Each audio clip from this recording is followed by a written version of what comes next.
now jumping straight in, we're going to start off with the history of the periodic table. Now, scientists needed a way to organize and arrange the elements in a meaningful way, and one of the earliest attempts to do this was by John Newlands, who noticed that if the elements were ordered by atomic weight, which we will cover later, every eighth element had similar properties.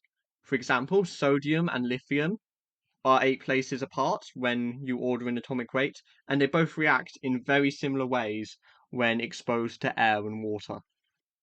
Then came along a Russian scientist called Dmitry Mendeleev, who produced one of the first periodic tables in the 19th century.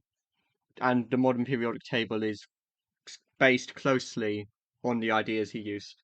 And the main features of his periodic table were that the elements were arranged in order of increasing atomic mass, with the horizontal rows being called periods and the vertical columns being called groups, and elements that are in a group have similar characteristics. And one very important thing he did is he realized that there were certain elements that had not been discovered, and he was able to work out the characteristics of those elements and leave gaps in the periodic table where those elements could be put in later on. Moving on to the modern periodic table, it still uses the same periods and groups as Mendeleev's periodic table. However, modern periodic tables arrange the elements by increasing atomic number, which we'll also cover later, rather than atomic mass, as shown by this periodic table.